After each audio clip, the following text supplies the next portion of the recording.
Live from KSAT 12. Good Morning San Antonio starts right now. A wet start to your Monday. Heavy rain causing problems on roadways around San Antonio. Our Stephen Cavazos is standing by with an update. It's been 1 year since George Floyd died at the hands of former Minneapolis police officer Derek Chauvin. How have police changed during that time? And visibility has been affected by the showers and storms moving through the area. Can't see the tops of the buildings downtown. We've had downpours and even some lightning early this morning. Good morning, everybody. Hope you had a good weekend. It was a soggy one. It is Monday, May 24th. Thanks for joining us this morning. And yet there's more rain today as well. Yeah, let's get the latest from Mike now. And what's weird, I was just looking at radar, Mike, and it looks like some of the storms are moving south. Some look like they're moving in a different direction. Yeah, it looks like we got a center circulation up around, say, Austin, New Braunfels, kind of just to the northeast of us. But yeah, kind of wet weekend, humid this weekend. Yes. Boy, you could cut the humidity with a knife. Same thing this morning as well. And as you can see, it is pretty damp out there. We've had some fairly decent downpours that have moved on through. A lot of folks are saying, what rain? Obviously, most of it is, say, east of 37 and 10. And this is what we were just talking about. Everything's kind of moving up to the northwest. But look at how these showers up there right around Austin, just north of San Marcos, looks like to be a little bit of a kind of a center of circulation. This low, which has kind of been hanging around here. Even a couple of good thunderstorms right there around Bernie. And we'll continue with a few showers around the area throughout the day. Even a couple of thunderstorms there halfway between Nixon and Gonzales. And there may be a couple of brief heavy downpours as well. Now, with all the rain out there, all the humidity, we have seen some fog. And it was a little bit thicker out to the northwest, but still 5 miles visibility out there at the airport going out I-10 Castroville, and temperature right now is at 71 degrees, almost at our normal low, in the ballpark of it. Very consistent temperatures with all the humidity and cloud cover out there. We do have a lot of mold, and that's probably going to be staying on the high side for the next couple of days. Temperatures will stay basically steady throughout the rest of the morning. A couple of scattered showers, a few thunderstorms. Allow yourself some extra time heading into work and school, and a few more showers and thunderstorms throughout the day. Again, maybe a couple of heavier downpours, 80 for a high temperature. We'll still have some rain the next couple of days. Then we're going to take a look ahead to the long Memorial Day weekend. Unofficial start of summer. Details coming up. Traffic Authority, Stephen Cavazos. Morning, sir. What's going on? Well, crashes, closures. Mike, we're keeping a very close eye here in the traffic lab this morning. Very busy start to our Monday. You can see we have a view here at TransGuide, or one of those closures is actually happening right now. This is not too far from those westbound lanes, the westbound exit near the Culebra ramp. So you do see that we have maintenance crews that are out there, and that's where that lane remains closed right now. Taking a look here on the map, you can see that is due to actually high water that's been reported in that area. Again, that's in the westbound lanes right at the ramp to Culebra. Again, we do have high water in that area. Another thing we've also spotted is a crash over here off Loop 410 in those eastbound lanes right at Babcock Road. But this is what we want to show you, and this is probably what we're going to continue to show you throughout the morning. This is our road weather map, and this shows where we see some wet roads and ponding in the area, otherwise known as standing water. You can see a lot of that is west of 281, and that blue does mean that we do have ponding, and that green, again, all those wet roads in the area. One thing we do want to show you here really quick before we toss it over to you, Mark and stuff, is we have a view here at TransGuide. I'm going to try to pull that up here for you. This is over here off I-10 at Woodstone. This is just some of the roads that we want to be cautious of. You can see that that's where those wet roads are, and we want to be extra cautious before heading out the door this morning. Of course, we're going to be keeping tabs throughout the morning. Mark, Steph? Thank you, Stephen. We now know the name of a man accused of setting his family member's home on fire over the weekend. Police say 38-year-old Mark Herrera has been charged with arson after he was seen on a neighbor's security video walking into the home and leaving just before the first signs of smoke. Police say Herrera had multiple active warrants for his arrest, including assault. Firefighters later responded to that home in the 300 block of Villa Rosa. Well, that's where they found the front door open and the couch on fire. Most of the damage was contained to the living room. No one was home at the time. In your morning headlines, more than 300,000 people in India have now lost their lives to the coronavirus as a devastating surge of infections continues. Meanwhile, here in the U.S., the number of new cases have tumbled to rates not seen in nearly a year. As cases, hospitalizations and deaths steadily drop, pre-pandemic life in America has largely resumed. However, Health experts also caution that not enough Americans have been vaccinated to completely extinguish the virus. Now leaves open the potential for new variants that could extend the pandemic. In China, 21 people died while trying to run a treacherous ultramarathon. That's after a sunny day turned to extreme freezing weather conditions like hail and rain. Some runners on the 62-mile race suffered from hypothermia and others disappeared off the route. That prompted marathon organizers to call off the race and launch a massive search party to scour the complicated terrain. By Sunday morning, 151 of the 172 race participants had been confirmed safe, with 8 recovering in the hospital. The average U.S. price of regular grade of gasoline jumped 8 cents in the past 2 weeks to $3.10 a gallon. Industry analysts say the increase is attributed to supply disruptions from that 10-day shutdown of the Colonial Pipeline following a cyber attack and a rise in prices for corn, which is used in ethanol. The price at the pump is $1.05 higher than it was a year ago. The highest average price in the nation right now, $4.23 a gallon in the San Francisco Bay Area. Lowest average is right here in good old Texas at $2.53 a gallon. Well, it's been 1 year since George Floyd was murdered at the hands of former Minneapolis police officer Derek Chauvin. In the years since Floyd's death, a national dialogue on police reform has taken center stage. ABC's Karen Travers takes a look at whether or not this dialogue has brought about change. The killing of George Floyd 1 year ago sparked sadness and anger. Massive protests launching a national conversation about racial injustice and police reform. I think we're at a watershed moment in American policing. Fired Minneapolis police officer Derek Chauvin was found guilty on all 3 murder and manslaughter charges. But on the anniversary of Floyd's death, substantial change in policing has been slow to come. President Biden has called on the Senate to follow the House and pass the George Floyd Justice in Policing Act. Let's get it done next month, by the first anniversary of George Floyd's death. The legislation would ban chokeholds and no-knock warrants, set up a national registry of police misconduct, and overhaul qualified immunity, a legal doctrine that shields law enforcement from civil lawsuits. Critics say it shields officers from accountability. We have 18,000 police departments and no national standards. Under pressure after Floyd's death, police departments across the nation began reviewing their procedures, training, and hiring. We got to look at past practices, what's not working anymore. Congress will not meet the president's deadline to pass the Floyd Act by the anniversary of his death. Talks continue as lawmakers say getting real reform is more important than rushing to meet a target date. Karen Travers, ABC News, Washington. And time now is 4:37 and about 72 degrees right now. Up next, the San Antonio Missions hitting the road after a week-long homestand. We have highlights of Sunday's game and a look ahead. And taking a look outside with live cam, it's humid in the 70s and we had a lot of rain all morning. We're going to check in with Mike in a little bit.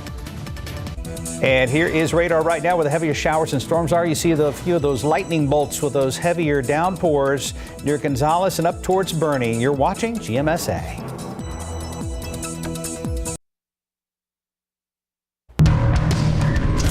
4:40 time for a look at morning sports. The Missions wrapping up their first full week of home games at Wolf Stadium since 2019, but the homestand has not been kind to SA so far. Missions taking on the Rough Riders again Sunday afternoon. Both teams made impressive defensive plays early on. Chris Given helps turn the 6-4-3 double play top of the second inning.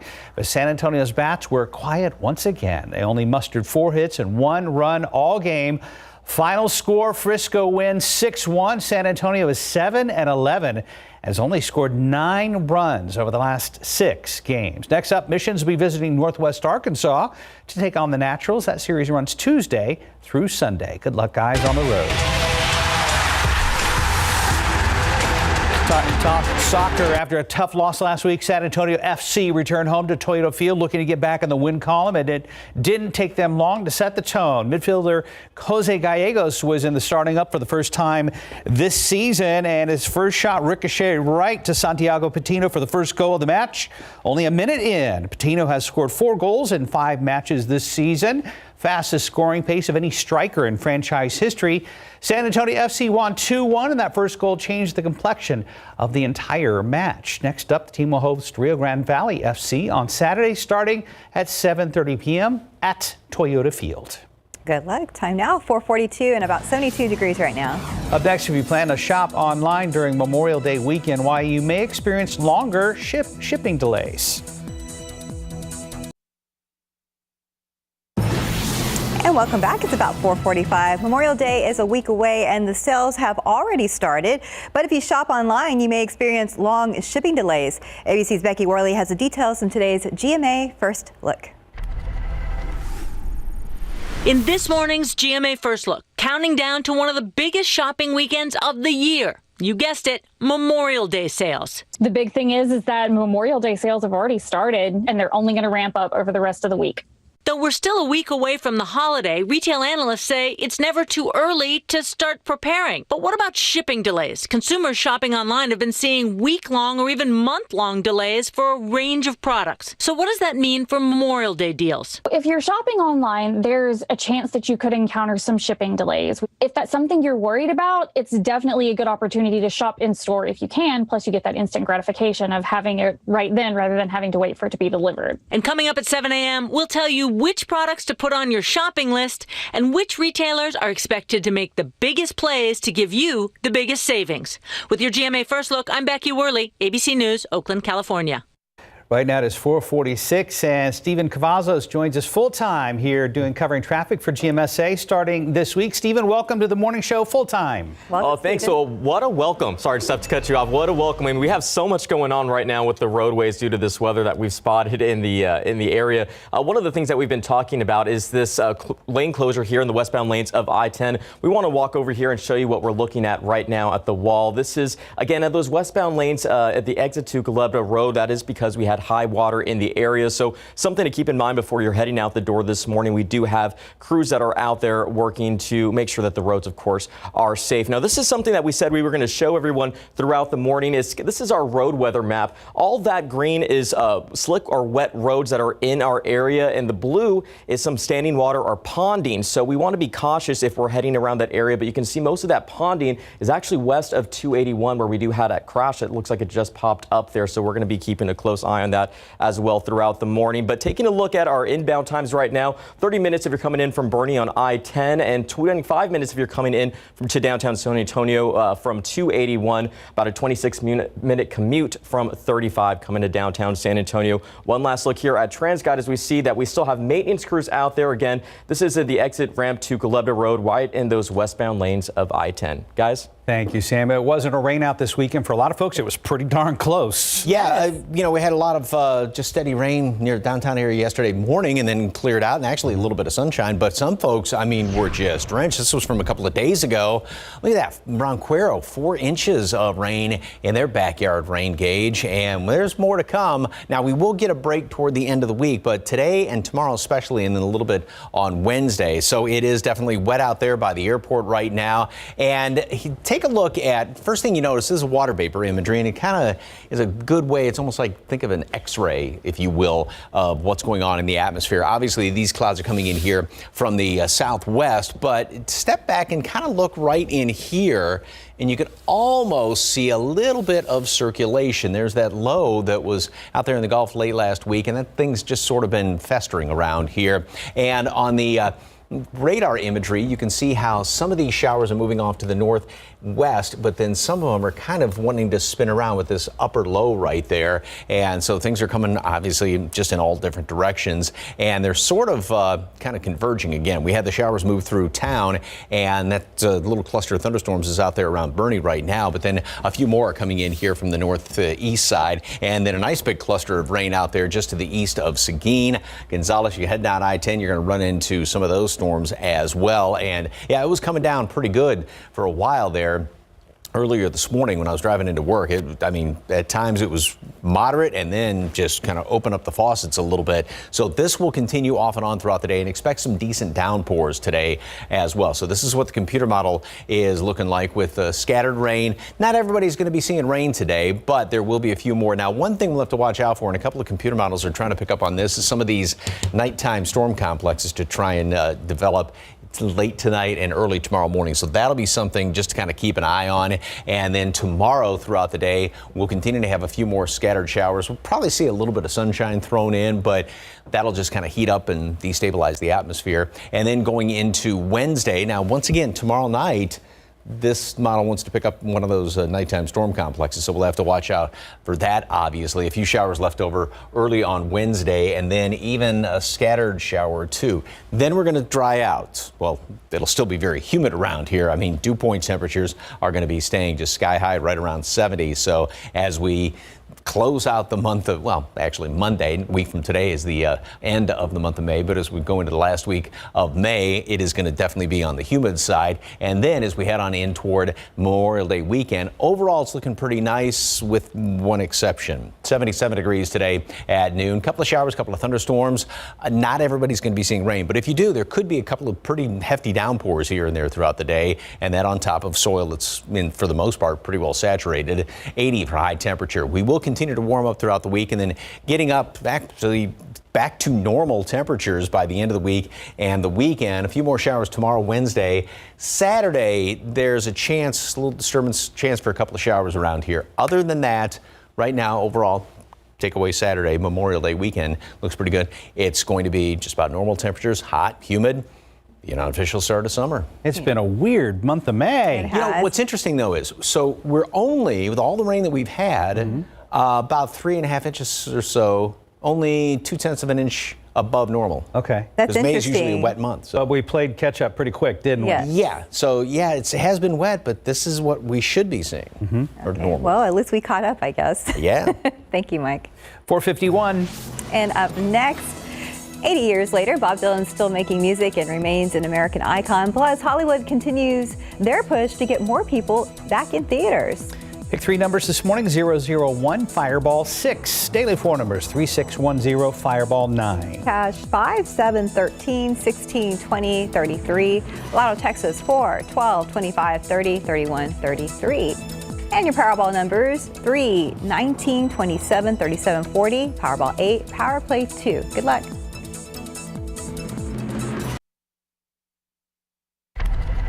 A big birthday for Bob Dylan, plus more movies are opening in theaters. For the latest on what's happening in Hollywood, here's ABC's Christopher Watson. Happy 80th birthday, Bob Dylan, rock and roll's de facto poet laureate, born Robert Zimmerman, May 24th, 1941. The only thing I knew how to do was keep on keeping on. His self-titled debut album was largely ignored, but album 2, 1963's The Freewheelin' Bob Dylan, showcased his ferocious songwriting gifts and includes Blowin' in the Wind, one of his most celebrated songs. The answer is blowing in the wind. Nearly 60 years and 100 million record sales later, Bob Dylan's still making music and remains an American icon. It's gonna go sideways fast. Spiral, the 9th entry in the Saw horror flick franchise, finished its second weekend of release with a so-so $4.5 million. So how do y'all want to play this? Fast. On the flip side, F9, the 9th entry in the Fast and Furious franchise, opened overseas with $162.4 million, by far the best pandemic bow of any film. It opened stateside June 25th. And Patti LaBelle's 77 Monday. And that's what's happening in Hollywood. I'm Christopher Watson, ABC News.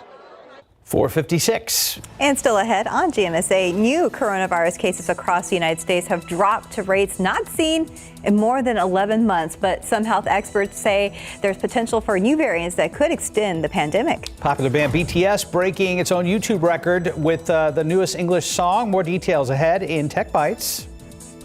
And have you been having weird dreams lately at 6? We're yeah, me too. We're going to tell you why experts say coronavirus may be behind them. That's on GMSA at 6. Right now, we are outside with TransGuide and quite a few flashing lights at 10 and 35. That is not a good sign on a very wet and stormy Monday morning. We'll get the latest from our traffic expert, Stephen Cavazos. Live from KSAT 12. Good Morning San Antonio starts right now. We're keeping a close eye here in the traffic lab and seeing how that weather may affect your morning commute. We'll have the details coming up.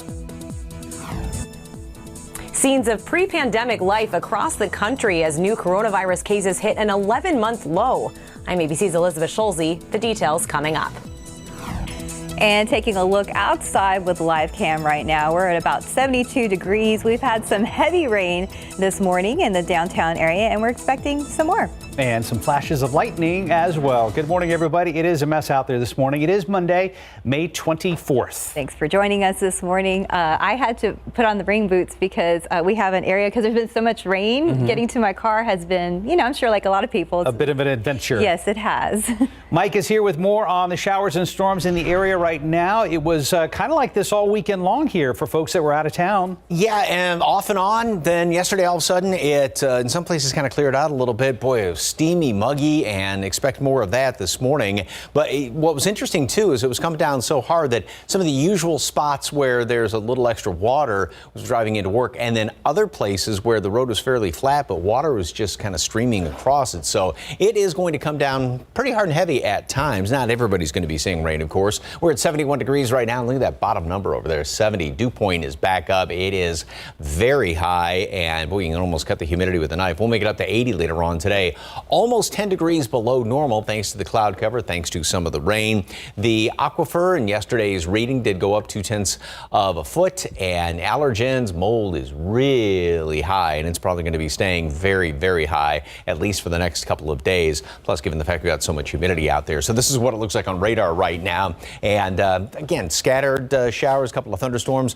Folks to the west and southwest, you're obviously saying, what rain? But there is plenty of it where it is falling. It is coming down pretty good. And we've got a couple of thunderstorms right up there just past Bernie and then off to the east, almost by Seguin, Gonzales. And notice how rain is kind of moving in a couple of different directions. These two cells are sort of sliding up to the northwest, and then you've got some of this rain coming back down a little bit. So there's a bit of a center of circulation up there right around, say, San Marcos, Austin area, and that'll just kind of keep rain going in different directions. But we will continue to have some of these scattered showers around. Also, there is some reduced visibility. Kerrville, 3 miles right now, 5 at the airport, 7. Some of it's because of the heavy rain, but also a little bit of fog thrown in. So showers, a couple of storms around this morning and this afternoon. Watch out for a couple of heavy downpours. Obviously, with all this moisture, this tropical moisture that's in place, it gets squeezed out and it can come down in buckets at times. Then tomorrow, still a few showers and thunderstorms, a couple of them on Wednesday. Rest of the week, then, we will start to heat up. There may be a stray shower or two right now on Saturday. That, as of the time being, is the only sort of fly in the ointment as far as the long Memorial Day weekend goes. We'll take a closer look at that in just a couple of minutes. Traffic Authority, Stephen Cavazos, and boy, it's probably messy on the roads, right, sir? Messy Monday, Mike. Wow, the alliteration of that is probably perfect, but we do have a pretty busy start here for our Monday morning, and a lot of that due to the weather that we've been seeing throughout the evening. Let's go ahead and walk over. This is a new crash that was reported right here at the exit ramps of 35 northbound right at I-10. This is a view from TransGuide. You can see that we do have several first responders that are on the scene working to get that area cleared out, but we do want to give them extra room if we're heading in that direction. And of course, take it very slow on the roads. Just taking a closer look at where that is here on the map. Again, that's at the westbound lanes exit ramp to 35. You can see earlier we told you about a closure that was happening here in those westbound lanes of I-10, and that was due to high water. This is something we've been showing you throughout the morning as well. All that green means that we do have wet roads in our area. The blue means we do have some ponding, so you do want to give yourself a little bit of extra time if you're heading out the door for your morning commute to drop the kids off at school a little bit later on. Do expect these wet roads, and you're going to want to take it extra slow this morning. One last look here at TransGuide, the view from I-10 at 35. You can see where we still have those first responders on the scene. We're going to be keeping a close eye on things throughout the morning. Mark, Stephanie. This morning, new coronavirus infections in the U.S. now at their lowest level in more than 11 months. Meanwhile, more states are offering incentives for those who have not been vaccinated. ABC's Elizabeth Schulze has more from Washington. Across the country, scenes of pre-pandemic life. It feels great to be out. It's just nice to get that energy back. New COVID cases in the U.S. dropping to 25,000 per day, the lowest level since last June. Health officials say vaccines are helping fuel the decline. New Mexico is now the 9th state where 70% of adults have received at least one dose of a vaccine. Getting as many people vaccinated as you can, and then you will see that number of cases per day will go down to a very low level. But with the pace of vaccination slowing, more states are finding creative ways to offer the shots. Starting today, New York will offer pop-up vaccination sites at 7 airports, open to any U.S. resident as they fly in or out. Ohio is set to draw the first winner in its $1 million vaccine lottery. Is the oxygen concentrator. 42-year-old Kyle Barnes says she regrets not getting her first shot.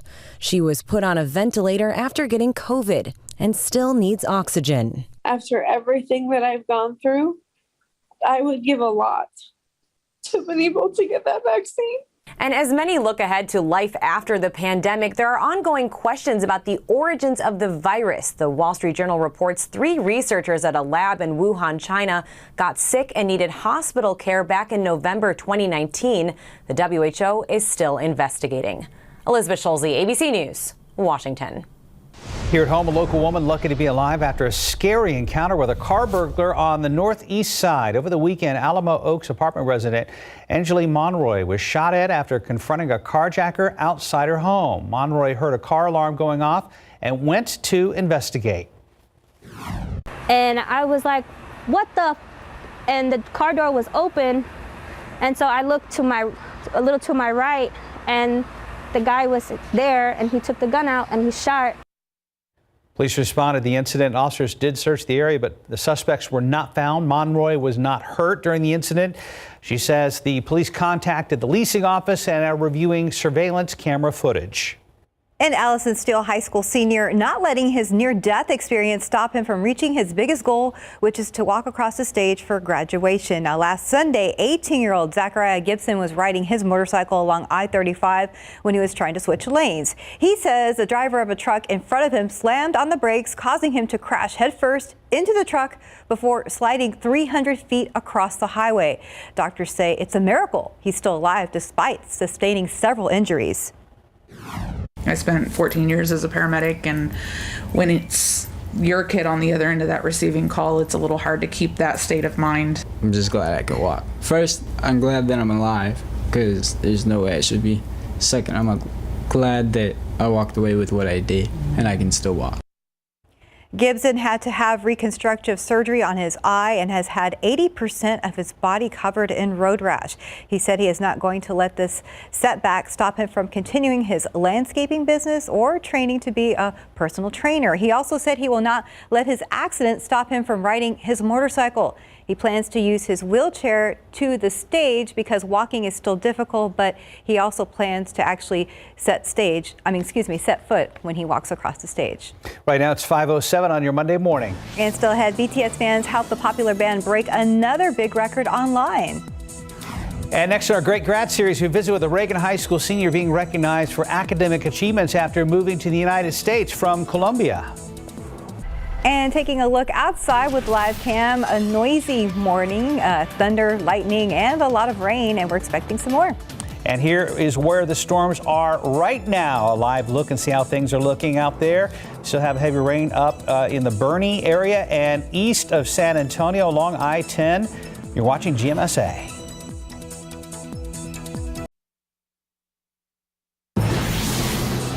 .511 in this edition of KSAT's Great Graduates. We introduce you to Samuel Garcia Villar.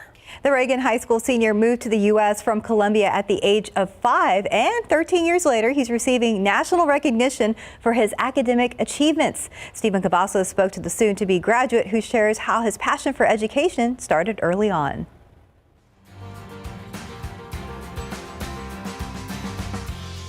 To make the most out of every opportunity that's presented to me. Advice Samuel Garcia Villar says his parents taught him early on in life, and that advice came in handy when he and his family moved from Colombia to Virginia. Samuel was only 5 and didn't know any English. He says it was a difficult adjustment. There weren't too many Latinos like myself, and we were definitely in the racial minority. His family eventually settled here in the Alamo City, and now he's just days away from graduating Reagan High School and will be the first in his family to graduate here in the U.S. I worked hard, and I'll be able to join many of my classmates and receive that recognition. He's been involved in several extracurriculars, including cross country, Eagle Scouts, and the youth orchestras of San Antonio. Most recently, Samuel was a Presidential Scholar semifinalist, a rare honor where the White House Commission on Presidential Scholars recognizes the achievements of students across the country. The top prize is to be selected as one of the 160 high school seniors to visit the White House. Although Samuel tells us he was not selected, he says that doesn't define his work ethic. My purpose of working hard isn't to be a presidential scholar, but it's to make the most of what I've been given and serve others. He hopes to do just that. Samuel will attend the University of Chicago for 1 year. After that, he plans to serve in a church mission to help others across the world. Although this great grad has traveled a long way to reach this level of success, he says he didn't do it alone. I am the continuation of efforts that have been happening for many generations. Stephen Cavazos, KSAT 12 News. I like that. He's successful, but he wants to help other people. Good luck, Samuel. Yeah. We appreciate you. Time now, 5:13 and about 72 degrees right now. Still had a first look at Netflix's next big project, video games. You've been taking mental health meds and your mind is finally in a better place. Except now you have uncontrollable body movements called tardive dyskinesia, TD. And it can seem like that's all people see. Some meds for mental health can cause abnormal dopamine signaling in the brain. While how it works is not fully understood, Ingrezza is thought to reduce that signaling. Ingrezza is a prescription medicine used to treat adults with TD movements in the face and body. People taking Ingrezza can stay on their current dose of most mental health meds. Don't take Ingrezza if you're allergic to any of its ingredients. Ingrezza may cause serious side effects, including sleepiness. Don't drive, operate heavy machinery, or do other dangerous activities until you know how Ingrezza affects you. Other serious side effects include potential heart rhythm problems and abnormal movements. Shift the focus more on you. Ask your doctor about Ingrezza. It's simple. 1 pill, once daily. #1 prescribed for TD. Learn how you could pay as little as $0 at Ingrezza.com. Just about 5:17 on your Monday morning. Netflix looking to expand into video games. ABC's Andrew Dimbert has the details in today's Tech Bites. In today's Tech Bites, talk of Netflix entering the video game business. Online tech reports say that the streaming company wants to expand into video games. They would reportedly be part of a subscription bundle similar to Apple Arcade. Netflix seemed to confirm the report in a statement, saying they are, quote, excited to do more with interactive entertainment.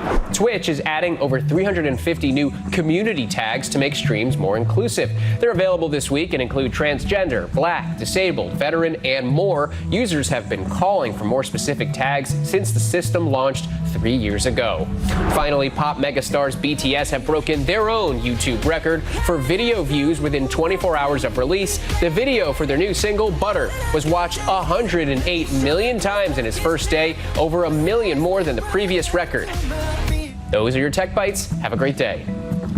Well, Mother Nature has handed Stephen Cavazos a busy first full day covering traffic on GMSA. That's right. A lot of wet roads out there, Stephen. How's it looking? What a gift, and it's great to be here with you guys. With definitely a lot of wet roads that we're spotting in the area so far, Mark and Steph. This is a view at Loop 410 at Fredericksburg, that is, from Transcat. Let's take a closer look here. You can see that we still have a lot of wet roads, and as people are heading out the door this morning, one thing they're going to want to do is just take it a little bit slow before they get to their destination, just because you see that we do have a lot of people that are already getting out there this morning. Now, we have spotted a few crashes here and there. This one is over here in the westbound lanes, or the exit ramp that is to 35 in those westbound lanes of I-10. Now, we did have a closure there earlier that we've been talking about throughout the morning that is still being reported, but you just want to give yourself that extra time so that way you don't experience any of these delays. And of course, we do have another crash that's actually working over here in Loop 410 in those westbound lanes right at Evers Road. Right now, it doesn't appear that it's impacting any traffic right now, but just something to keep a close eye on,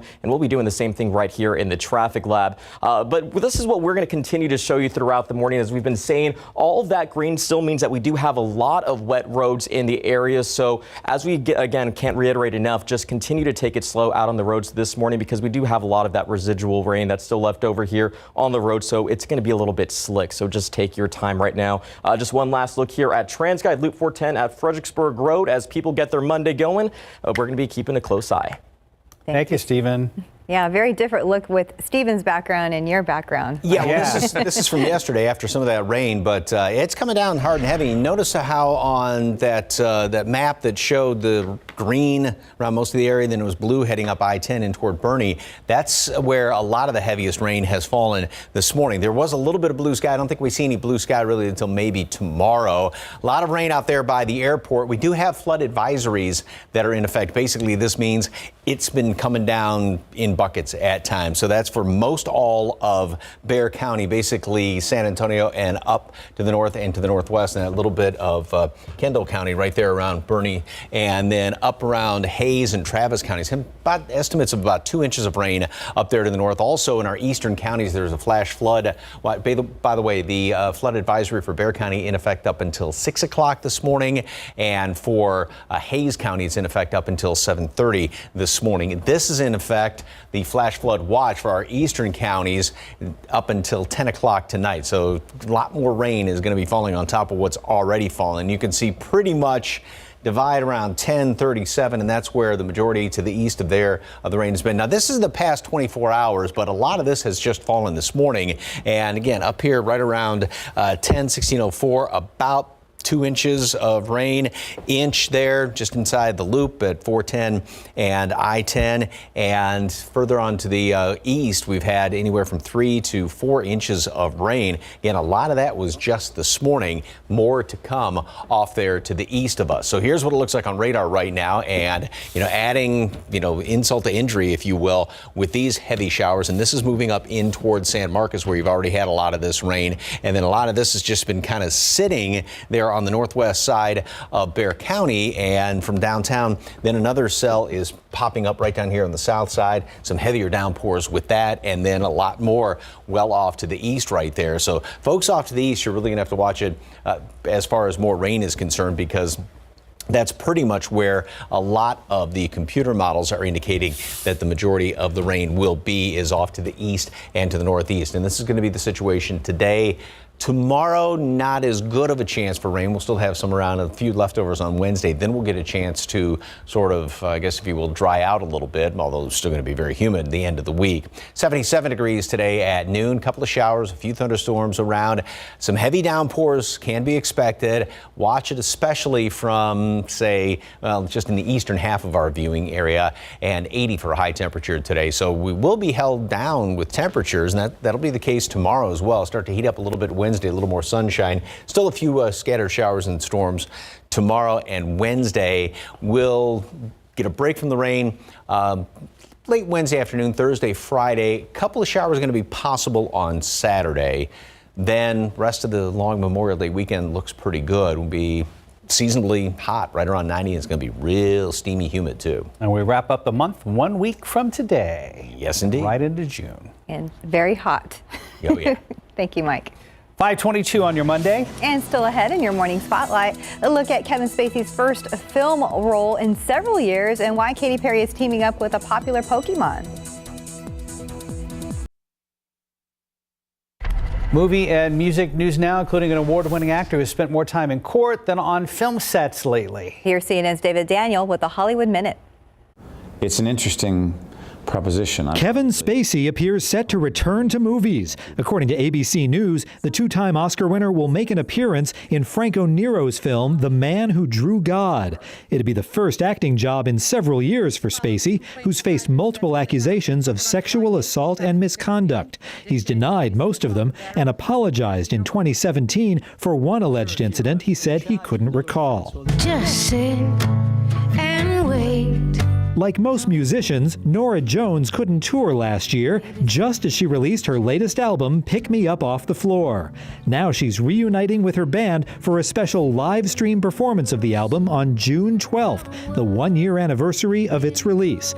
Part of the proceeds will help support touring and venue crews put out of work by the pandemic. Tickets at norajones.veeps.com.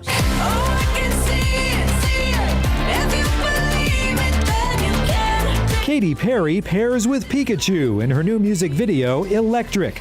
The song is part of Pokemon 25, the album, due out this fall as part of Pokemon's 25th anniversary celebration.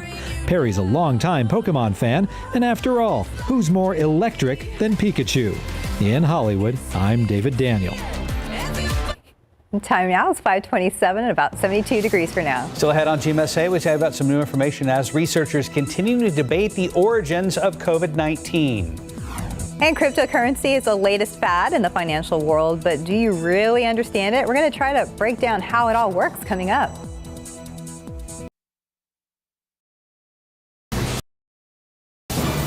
Making headlines this hour, the latest on a tragic cable car accident in Italy that's left 14 people dead.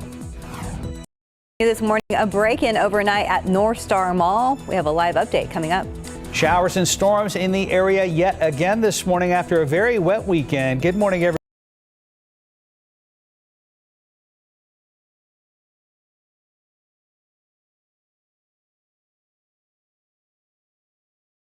Rain all over the place. And some of it has yet again been downpours. Mike is here with the latest.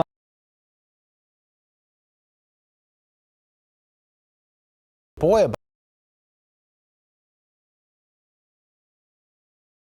about say an hour and a half ago, it was just coming down in gangbusters. And this picture looks almost a little, say, murkier than what it did earlier, just about a half an hour ago. Still 71 degrees. The humidity is sky high. Dew point at 70. You get above 60, you feel it. 70, it's really high. And so with these two numbers running neck and neck, the relative humidity is well up into the 90s. We got a little bit of a breeze out of the southeast. And here's what it looks like on radar right now. And we do have the majority of the rain, obviously, is to the east. But notice how a couple of more showers are popping up out there in portions of the hill country. So a lot more folks are going to be seeing a scattered shower or two.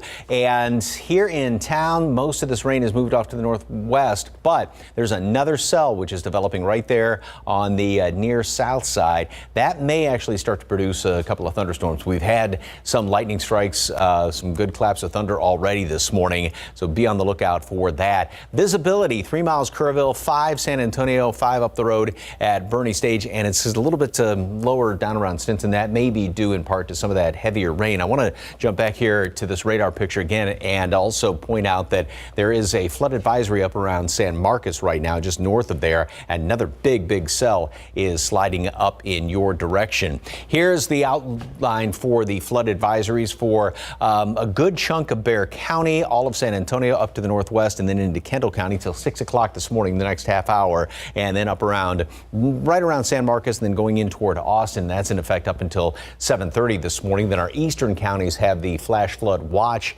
in effect up until 10 o'clock tonight. So a lot more rain off to the east, and that's where the majority of it has been. So it's not going to take much to cause more flooding with the ground so saturated. Mold, yesterday's reading very high. Today's reading probably very high again. 82 for a high temperature today.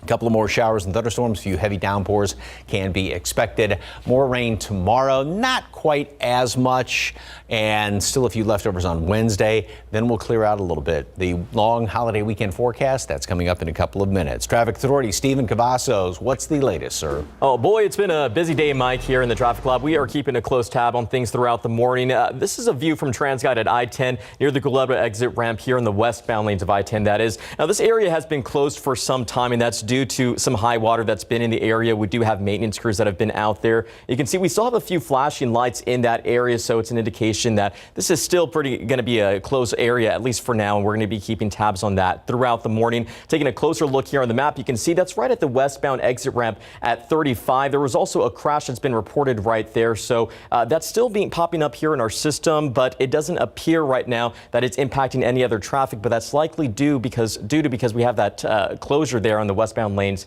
of I-10. Now, we did have another crash that's reported here on Highway 16 at Bandera Road at West Chase Drive. That's coming into downtown San Antonio. Again, that doesn't look like it's impacting anyone's commute right now, but we are going to be keeping tabs throughout the morning. This is something we've been seeing, and if you've been watching us throughout the morning, you're pretty familiar with what this means. All that greens means that we do have a lot of wet roads that are still in the area, so you're going to want to give yourself some extra time and be courteous to your fellow drivers out on the roadways this morning, because it looks like we still have a lot of wet roads in the area.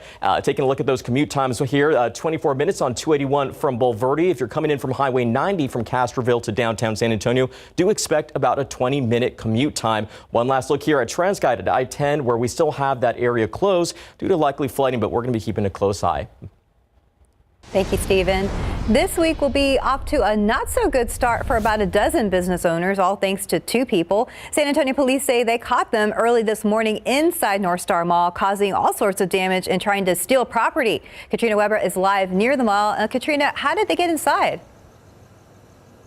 Well, we were able to see that they smashed the door right open with a rock, according to police. Now, they have been working sort of in that main entrance area. You can still see one police car there since about 3:30 this morning. That's when they got the call. Let me show you the video so you can get a closer look.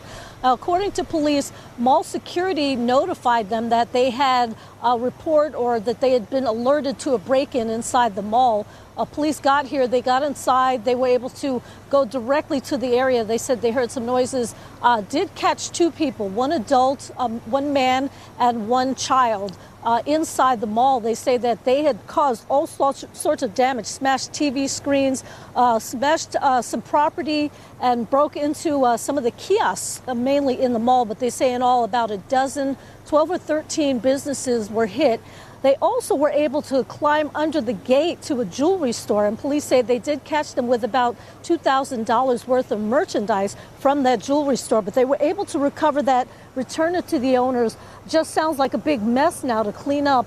And again, police do have those two people in custody awaiting charges. Reporting live on the north side, Katrina Weber, KSAT 12 News. Thank you, Katrina. This morning, we're learning more about some of the first suspected cases of COVID-19 in Wuhan, China. And as CNN's Brett Conway reports, these new details could add weight to the push for a more thorough investigation into the origin of the virus. Wuhan, China, where the first known cases of COVID-19 were reported in December 2019. In March, the World Health Organization released a 120-page report outlining 4 theories on its origin. A very likely scenario, the virus spread to humans through an animal like a bat or pangolin. Extremely unlikely, a lab leak. But now we're getting new information about researchers at one of China's labs, the Wuhan Institute of Virology. 2 people briefed on a U.S. intelligence report say the report found 3 researchers from the lab got sick in November 2019 and had to be hospitalized. A State Department fact sheet from January only said it was several researchers in autumn 2019 with symptoms consistent with both COVID-19 and common seasonal illnesses. The director of Wuhan National Biosafety Lab responded, telling state media Global Times the report is, quote, a complete lie and, quote, those claims are groundless. This new information adds to growing concern over the need for a more in-depth probe into where COVID-19 started, pointing to a lack of transparency in the WHO's process. I think that we should continue to investigate what went on in China until we find out, to the best of our ability, exactly what happened. Britt Conway, KSAT 12 News. Authorities in northern Italy investigating a horrifying cable car accident which claimed the lives of 14 people on Sunday. A child is believed to be the only survivor, and is in critical condition. The accident happened when a cable snapped near the top of the mountain and then plummeted down the mountainside on the banks of a lake in northern Italy. Almost all the passengers died immediately. The cable car was about to reach its destination nearly 5,000 feet above the lake. They were trying to reach a panoramic outlook area. Rescue workers had to be airlifted down or travel on foot in order to reach the wreckage site, which was inaccessible by road. Richard Branson, one step closer to going out of this world. His company, Virgin Galactic, just completed a 3rd successful test flight to space. The rocket-powered spacecraft VSS Unity, with 2 pilots aboard, made it more than 55 miles into the upper atmosphere Saturday morning above New Mexico. This moves Virgin one giant leap closer to its goal of launching paying customers into space within the next year. More than 600 people have already paid up to $250,000 for each seat. 5:38 right now on your Monday morning. And up next, a closer look at why big tech companies are investing in the Alamo City and how creating more career and education opportunities for San Antonio. Outside with live cam, waiting for the sun to come up, and you can't even see the downtown skyline anymore. And a quick look at the radar. You can see some more scattered storms and showers in our area. We'll be right back.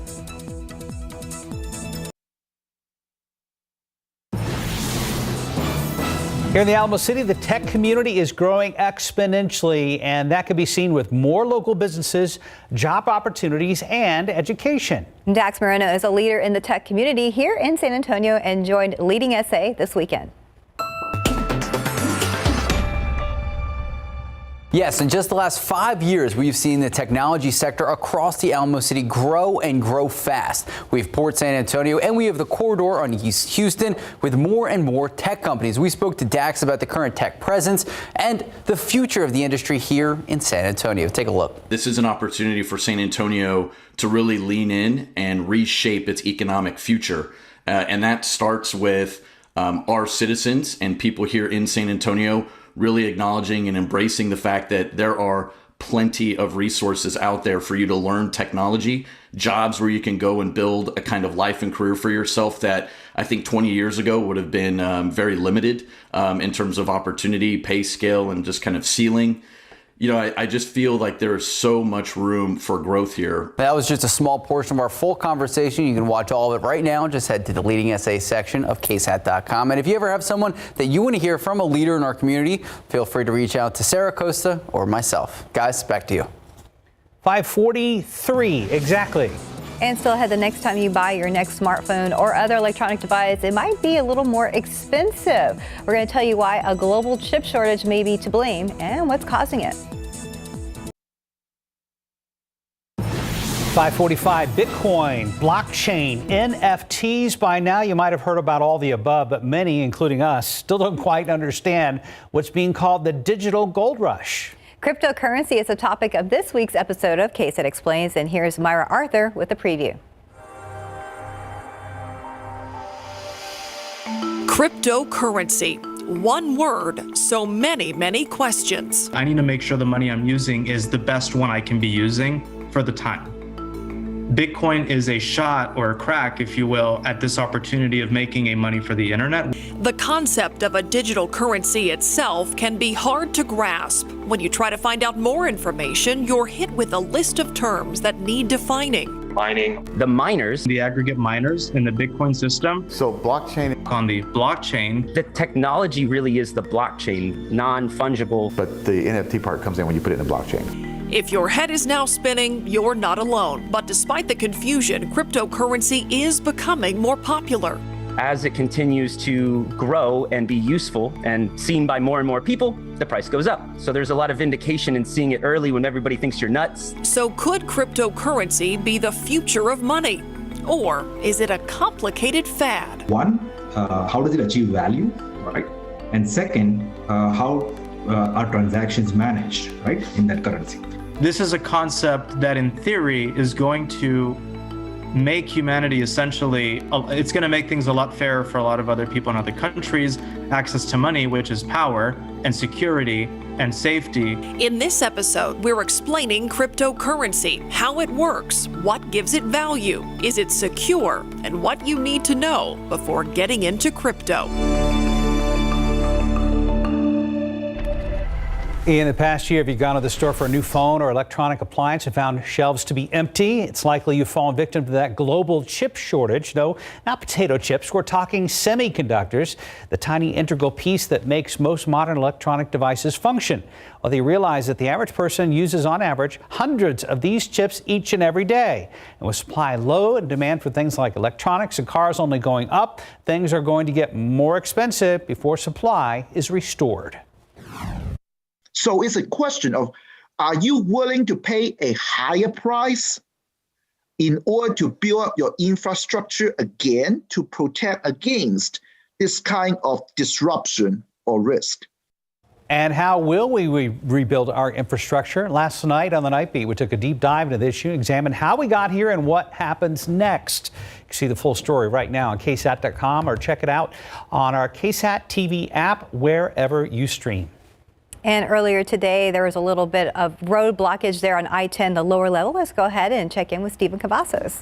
Yeah, Steph, we're still seeing that blockage out there right now. It's been there throughout the morning where there was a little bit of flooding that was reported in the area. You can see that I-10 West here near the Culebra exit ramp is still blocked off right now. We still have some first responders that have been out there on the scene throughout the morning. So that's just something to keep in mind before you're heading out the door. But we do have a few crashes as the morning's been picking up. This one we told you about earlier, still out there at Bandera Road, right at West Chase Drive. That's right near Highway 16. Doesn't look like it's impacting any traffic right now, but we have spotted a few slowdowns already. As you can see here, there's a crash happening here on Highway 90 right at General McMullen. But just take a look here at all this yellow that we're already seeing, guys. This is in the slowdown that we're spotting in those northbound lanes right at Division Avenue of 35. You can see we got about 45 miles per hour and 40 miles per hour. Not sure what's causing those delays, but hopefully people are taking it slow because it does look like we still have a lot of wet roads in the area. You can see all that green is all the roads that we still are spotting right now, and that's due to all the rain that we've been seeing over the last few hours.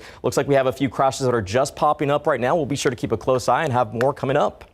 All right, well, watch out for that. Thank you, Stephen. Mike Osterhage, I guess if you were a realtor, this would be like the magical shot for selling this house, huh? Yeah, with the sun shining down on that and the rainbow right over it, perfect. But yeah, some folks did see some sunshine yesterday. Not if we see much, if at all. And I don't know what just happened to our live camera, but maybe it got soaked, all those little semiconductors in it. We do have a flood advisory in effect up until 6 o'clock for the next 10 minutes, and I haven't seen any indications that this would be extended, although we do have another pretty good cell moving through downtown right now. Covers the north, kind of the northwestern fourth or three-fourths, pardon me, of Bexar County, and then up into Kendall County, and then this one up there just to the north of San Marcos. That's in effect up until 7:30 this morning, and a flash flood watch for our eastern counties up until 10 o'clock tonight. So a lot more rain is expected in our eastern counties. That's where the majority of it is right now. But also, one thing to point out, still we're seeing some of these showers popping up there in portions of the hill country, and there may be a couple of heavier downpours here in town. And right now in downtown, there's another big cell which is moving right through, and that's falling on top of where it's already rained very heavy this morning. And like Stephen was just showing us with all the ponding on the roads and where some of the drains might be clogged up, that's going to cause problems this morning. So you're going to have to allow yourself plenty of extra time. Take an umbrella, take a raincoat, and then some very hefty thunderstorms that are moving right now in through San Marcos and up into that flood advisory area up there in northern Hayes County going in toward Austin. Excuse me.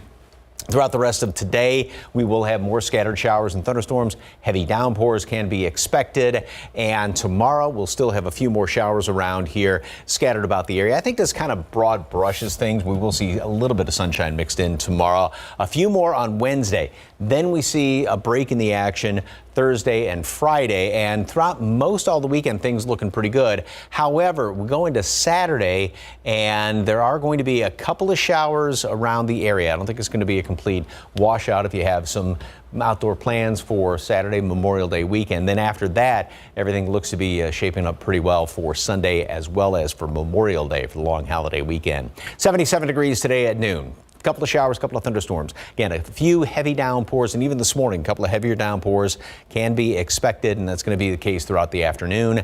80 high temperature today, which is almost 10 degrees below normal, and we're going to be staying on the below normal side. Now, granted, there's a ton of humidity out there, but that'll be through the next few days. Still a few more showers, thunderstorms tomorrow, Wednesday, and then dry out Thursday. Well, a cease in the rain. I don't know if we dry out that much. Maybe a chance to cut your grass. Mine's growing like a weed, although those are weeds. And then a couple of showers on Saturday. So you're ready to send Mother Nature a cease and desist, and she's not listening. Well, I don't know. It's not, can't complain about this. We were so dry for such a long time. No problem. And it's scattered, so everybody gets a turn. A couple of heavy downpours, just watching on the roads. You mow your yard, it's back in like 24 to 36 hours these days. Yes. But then there have been times where it's been like, when was the last time I cut the grass? Right. We crunchy grass for years. So, yep. 5:53 on your Monday. Let's take a look at your winning lotto numbers. We have pick 3001, Fireball 6, Daily 4, 3610, Fireball 9. Cash 5 number 7, 13, 16, 20, 33. Lotto Texas 4, 12, 25, 30, 31, 33. And Powerball 3, 19, 27, 37, 40, Powerball 8, Power Play 2. Good luck.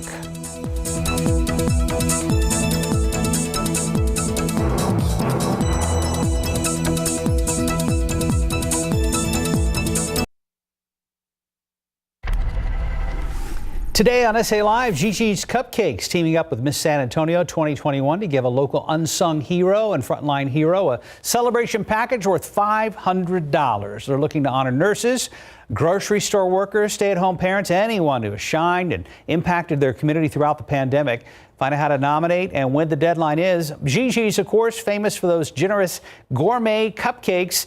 Gigi's will also demonstrate their one-of-a-kind way of decorating. That's today on SA Live, starting later at 1 p.m. Ahead in the next hour, GMSA this morning, San Antonio FC back in the win column over the weekend. We've got highlights from their match with Birmingham. Plus, many people report having weird dreams over the past few months. What experts say is causing them. And we have the latest on an overnight break-in at North Star Mall. Katrina Weber is standing by with a report on the very latest. As we go to break, let's check TransGuide. It's a wet start to the Monday morning commute. We've had downpours in the early morning hours. It has affected the roads. A few more folks are out there. We'll get an update from Stephen Cavazos right here on GMSA.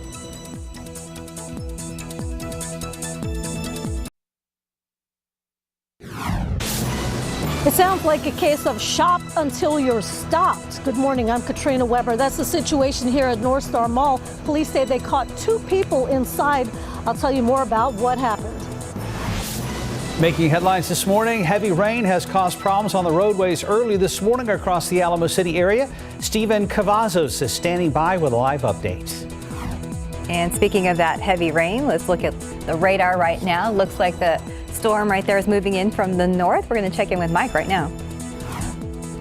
But first, live cam and see how things are looking out there. Hard to see the skyline with the showers, storms, and low clouds in the area. It's going to be like this all week long. Mike will tell you coming up. Live from KSAT 12. Good Morning San Antonio starts right now. Hope you had a good weekend. It was a wet one. It is Monday, May 24th. Happy Monday. Thanks for joining us. Grab a raincoat, umbrella. Just be prepared today. Mike, when do we get a break from the wet weather we've seen off and on most of the weekend? It'll be off and on. A total break is going to be Thursday and Friday. And starting probably late Wednesday. There may be a couple of showers left over on Wednesday. But today, more rain, a little bit more scattered about once we get in toward tomorrow. But yeah, right now, I mean, it is hard to see out there. Not only some fog, but also some heavy rain. And just as if you were just watching the long weathercast about 10 minutes ago, speculating about the flood advisory, it has been extended for Bexar County and right there up around Bernie up until 7 o'clock. So for the next hour until 7:30 for parts of Hays and Travis counties, picked up anywhere from 1 to 3 inches of rain. It has been coming down very hard and very heavy, and a lot of that rain has just been sort of sitting there on the north side of Bexar County. And then there's this one cell. It does look like it's settling down somewhat, but that's dumping some pretty good rain right there on top of what has already fallen.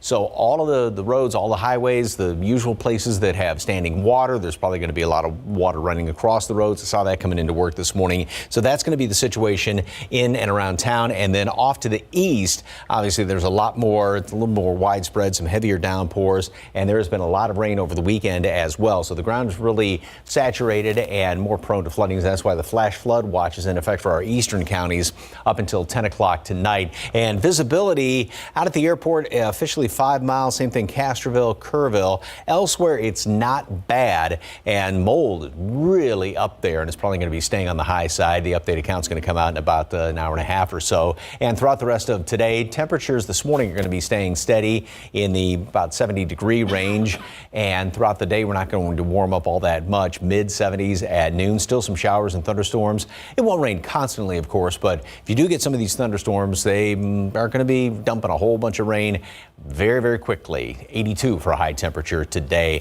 More showers and storms scattered about the area the next couple of days. We get that break. How about the long Memorial Day weekend? Details coming up in just a couple of minutes. Traffic Authority, Stephen Cavazos, and yeah, not a fun day to be on the roads. It doesn't look like it, and especially because it is a Monday, we want to be extra cautious. We know a lot of people are going to be heading out to work this morning. Let's take a look at here at TransGuide and see what we're looking at. This is a view from 410 at Ingram Road. You can still see that we have a little bit of droplets that are on the camera there, but you can take a look there. We have a lot of water that's still out there, and that's what people can expect as they head out the door to drop the kids off at school or head to work this morning. Do expect those wet roads. Now, taking a look at some closures, this here is in the Loop 410 westbound entry ramp at I-10 East. You can see that we do have closures. We've been spotting several of these closures throughout the morning. A lot of that due to some of the standing water that we're still seeing around the city. Crashes as well. We've spotted a crash here off Highway 90 westbound at General McMullen, but we've also spotted some slowdowns. You can see some of that yellow there here along 35 south and north, about 47 miles per hour. So hopefully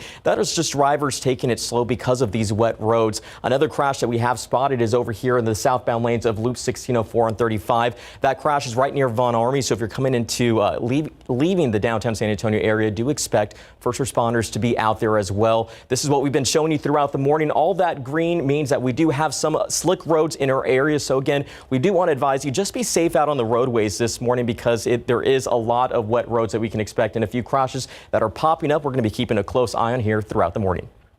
Thank you, Stephen. Some business owners at North Star Mall will start the day by cleaning up the mess created by a couple of overnight burglars. San Antonio police say they've arrested those two who were caught in the act inside the mall at Loop 410 and San Pedro. Katrina Weber is there with a live report. Now, Katrina, were they able to take anything? Well, police say that those two people did have about $2,000 worth of jewelry on them, stolen jewelry from one of the shops inside. Now, they got in, according to police, through the door here on the Rector Street side. They were able to smash through that glass door with some rocks. We have some video to show you. This was about 3:30 this morning. Police say they got a call from mall security who had noticed the break-in and then called police here. They were able to direct them exactly to the place where the burglars got in. Police say that they heard some noises. They were able to catch those two people, an adult man and a child, a juvenile, right in the act. Again, they had the jewelry on them. They were able to slide under the gate of a jewelry store and to be able to get in and get that.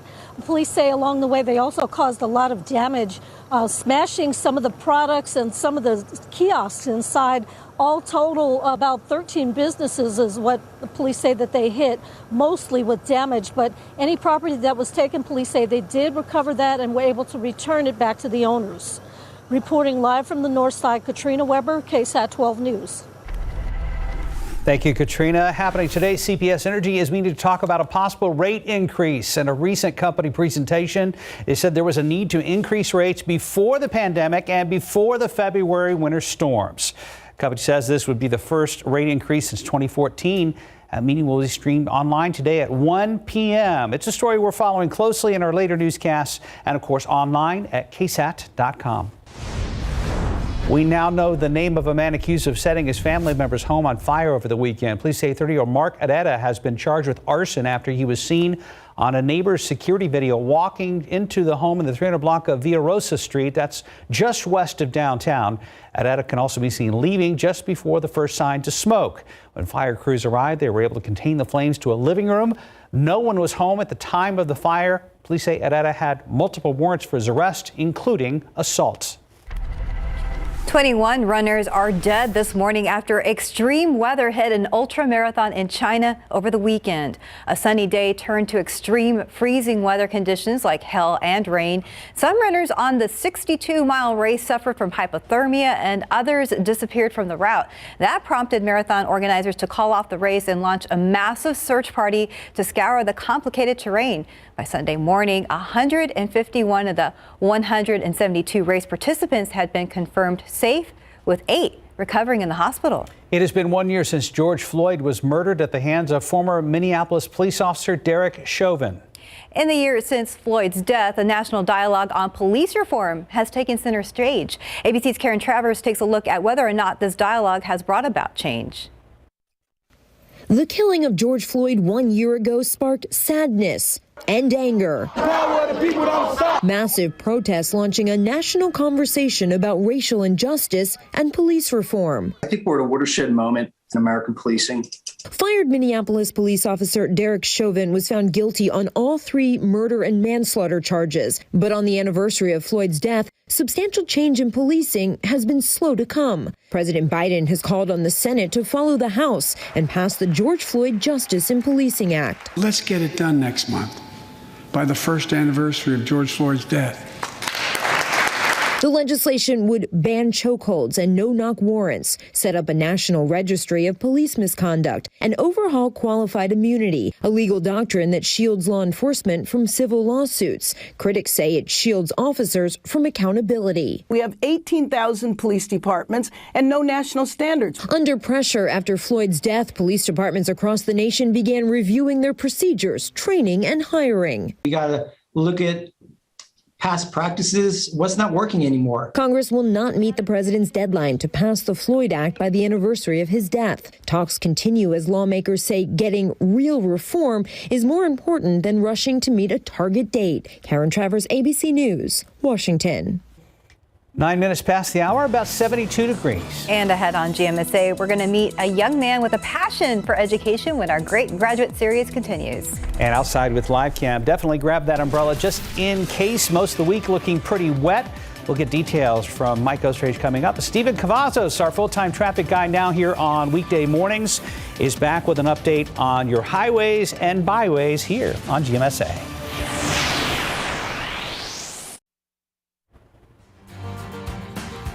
And welcome back. It's about 6:13. In this edition of KSAT's Great Graduates, we introduce you to Samuel Garcia Villar. The Reagan High School senior moved to the U.S. from Colombia at the age of 5, and 13 years later, he is receiving national recognition for his academic achievements. GMSA's Stephen Cavazos talked to the soon-to-be graduate who shares his passion for education. To make the most out of every opportunity that's presented to me. Advice Samuel Garcia Villar says his parents taught him early on in life, and that advice came in handy when he and his family moved from Colombia to Virginia. Samuel was only 5 and didn't know any English. He says it was a difficult adjustment. There weren't too many Latinos like myself, and we were definitely in the racial minority. His family eventually settled here in the Alamo City, and now he's just days away from graduating Reagan High School and will be the first in his family to graduate here in the U.S. I worked hard, and I'll be able to join many of my classmates and receive that recognition. He's been involved in several extracurriculars, including cross country, Eagle Scouts, and the youth orchestras of San Antonio. Most recently, Samuel was a Presidential Scholar semifinalist, a rare honor where the White House Commission on Presidential Scholars recognizes the achievements of students across the country. The top prize is to be selected as one of the 160 high school seniors to visit the White House. Although Samuel tells us he was not selected, he says that doesn't define his work ethic. My purpose of working hard isn't to be a presidential scholar, but it's to make the most of what I've been given and serve others. He hopes to do just that. Samuel will attend the University of Chicago for 1 year. After that, he plans to serve in a church mission to help others across the world. Although this great grad has traveled a long way to reach this level of success, he says he didn't do it alone. I am the continuation of efforts that have been happening for many generations. Stephen Cavazos, KSAT 12 News. And Allison Still, high school senior, not letting his near-death experience stop him from reaching his goal of walking the stage for his graduation this week. Last Sunday, 18-year-old Zachariah Gibson was riding his motorcycle along I-35. He says a driver of the truck in front of him slammed on the brakes, causing him to crash headfirst into the truck before sliding 300 feet across the highway. Doctors say it's a miracle he's still alive.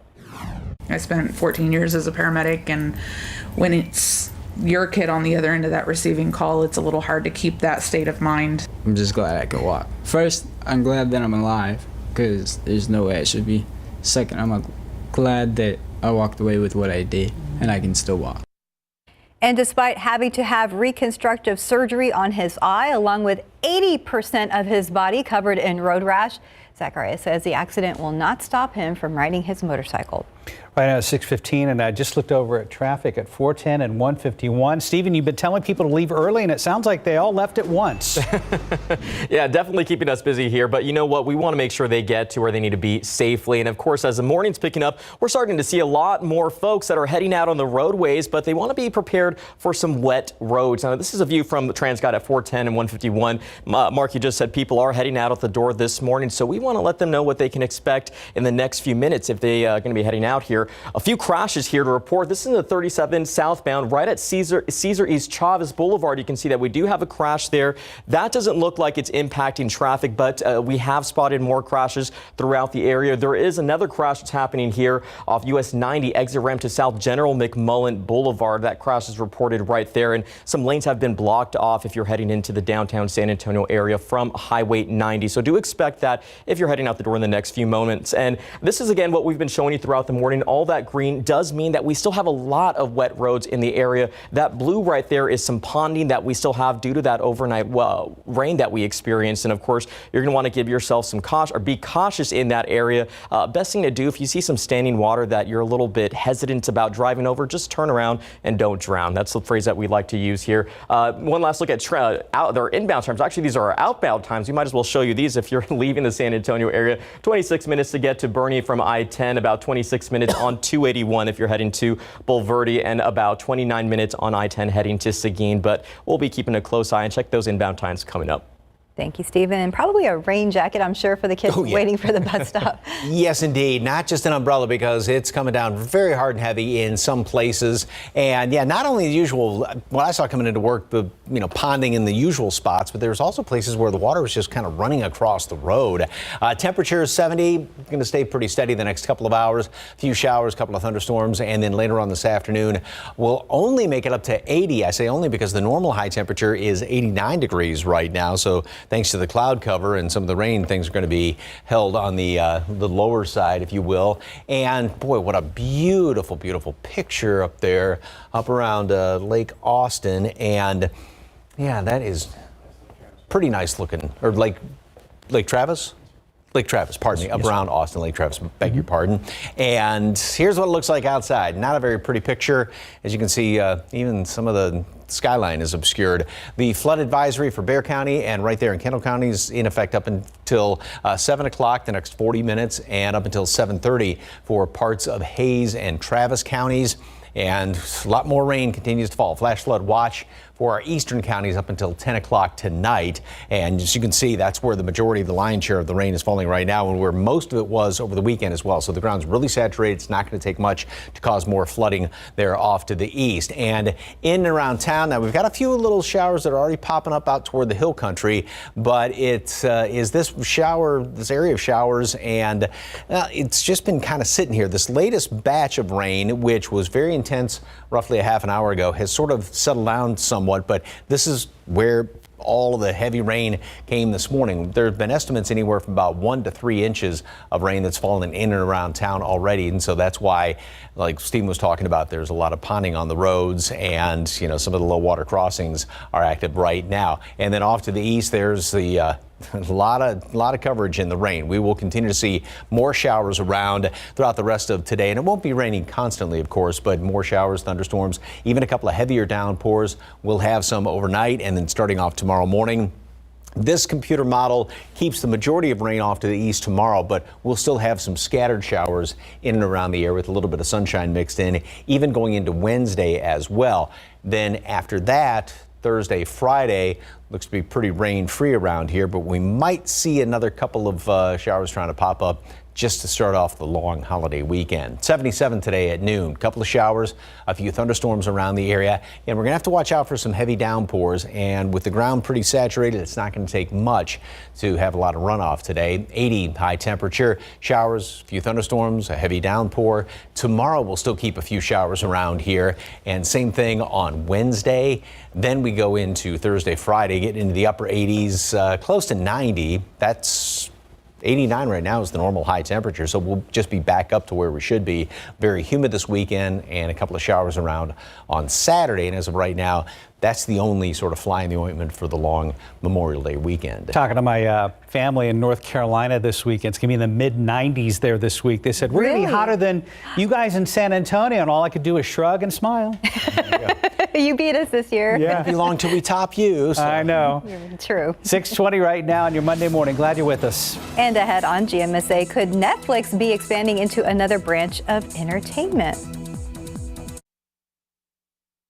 Get ready for summer with Macy's Memorial Day specials, like outdoor seating and dining sets 20 to 50% off, and this Jolene sectional $1,299, plus free adjustable base or box spring with qualifying mattress purchase. Now at Macy's.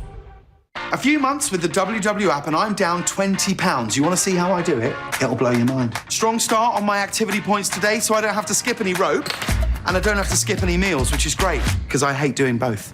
Still think about pizza. And I still get to eat it too. With WW, I can enjoy the food I want when I want. Download the WW app and join now. WW Weight Watchers Reimagined. Try WW today with a 14-day free trial. Why haven't you joined yet? Oh, because you're waiting for this commercial to end. I get it. Allergies with nasal congestion overwhelming you? Breathe more freely with powerful Claritin D. Claritin D improves nasal airflow 2 times more than the leading allergy spray at hour 1. Claritin D. Get more airflow. And there's talk of Netflix entering the video game business. Online tech reports say the streaming company wants to expand into video games. It would reportedly be part of a subscription bundle similar to Apple Arcade. Netflix seemed to confirm the report in a statement, saying they are, quote, excited to do more with interactive entertainment. The San Antonio Missions wrapping up their first full week of home games at Wolf Stadium here in San Antonio since 2019, but the homestand has not been kind to San Antonio so far. Missions taking on Frisco again yesterday afternoon. Both teams made great defensive plays early on. Chris Given helps turn the 6-4-3 double play right here, top of the second inning. But San Antonio's bats were quiet again. They only mustered 4 hits and 1 run all game. Final score from the Wolf: Rough Riders win 6-1. San Antonio falls to 7-11 on the season. They have only scored 9 runs over their last 6 games. Next up, Missions will be visiting Northwest Arkansas to take on the Naturals. That series runs tomorrow through Sunday. Let's talk soccer. After a tough loss last week, San Antonio FC returned home Saturday against the Birmingham Legion. San Antonio looking to get back in the win column, and it didn't take long for them to set the tone. Midfielder Jose Gallegos, the starting lineup for the first time this season, shot ricocheted right to Santiago Patino for the first goal of the match, only 1 minute in. Patino has scored 4 goals in 5 matches this season, fastest scoring pace of any striker in franchise history. San Antonio wins 2-1, and that first goal changed the complexion of the entire match. Next up, the team will host Rio Grande Valley FC Saturday, starting at 7:30 p.m. at Toyota Field. And time now, 6:26, and we're at about 72 degrees right now. Still ahead on GMSA, why researchers say bad dreams can help when it comes to coronavirus. We've had rain all weekend. We've had rain again this morning, and you know what that means? It's a mess out there on the road. Some flashing lights at 10 in that particular area. Stephen Cavazos is now our full-time traffic guy during the week, and he'll get you updated after this break.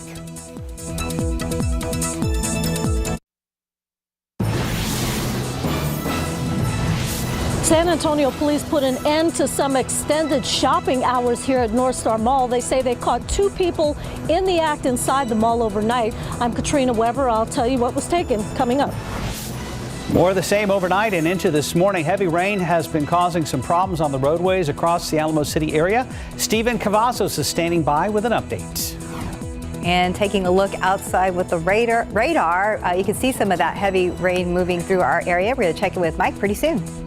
And live cam right now, the low clouds have covered the tops of the buildings. We're actually seeing the top of the Tower of the Americas right now. That has not been the case for the last couple of hours. So maybe the situation is starting to improve. Good morning, everybody. Hope you had an awesome weekend. It is Monday morning and you're watching GMSA. Happy Monday. Thanks for joining us. Be prepared for that rain. I know we got a lot of it coming into work this morning, but some of you maybe are getting a break right now. Well, and it wasn't just downpours either. We had the lightning and some thunder mixed in this morning too, right? Yeah, it was getting pretty noisy there for a while. And the other problem was we were getting rain in places where we had already gotten rain. And that was the situation, still the situation in parts of Bexar County and also off in some of our eastern counties. Yeah, we're finally starting to, I think because things have lightened up a little bit, seeing the top of the Tower of the Americas right there. But yeah, it's still very murky out, still 71 degrees. None of these numbers have changed in the past couple of hours.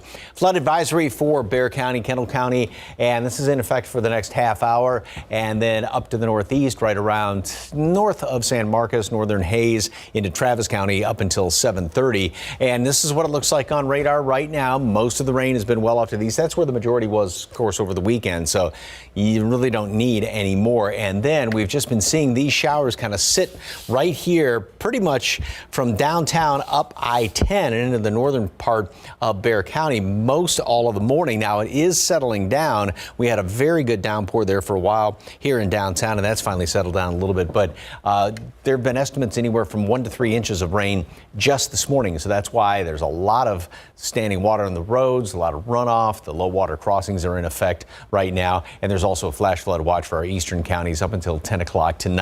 Visibility is not bad. Gets a little bit thicker up there just north of New Braunfels heading in towards San Marcos, but pretty good. 5 miles right now at the airport. Mold is sky high, and it's going to be staying high for the next couple of days. And we'll have a couple of showers, a few thunderstorms around this morning, more this afternoon. And you got to watch out for even more heavy downpours. We've got all this moisture in the atmosphere, and it's just going to be like a sponge getting squeezed.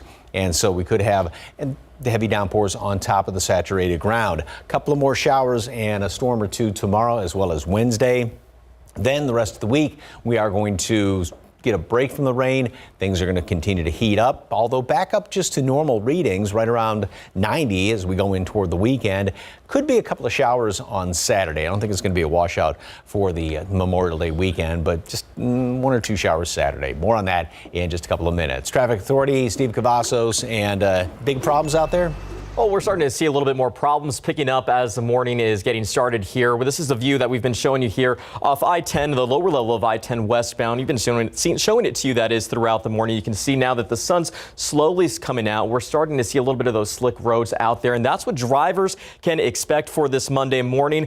This is some flooding. This is what it looks like on the map. Again, as you mentioned, this is I-10 westbound, the lower level between Culebra Road and Cincinnati Avenue. Now, take a look at this. This is what we've been showing you, our road weather map. That blue means that there is some standing water or ponding in that area, which is why that ramp has been closed off right now. All that green does still mean we do have some slick roads to be on the lookout for if you're heading out in the next few moments. Now, some crashes that we want to talk about that we've seen here. This is happening here at 281 northbound right at Redland Ridge. This just came up on our system just a few minutes ago. We're keeping a close eye on that and seeing how that may be impacting your commute this morning. Another crash that we told you about is here at the exit ramp of US 90 right at South General McMullen Drive. Now, that's been there for some time, but it doesn't look like that's causing any issues right now. Inbound times, as promised, we want to show at 29 minutes coming in from 281 from Bulverde to downtown San Antonio. We're looking at 27 minutes from I-10 to Bernie. We're going to have more on this wet day coming up.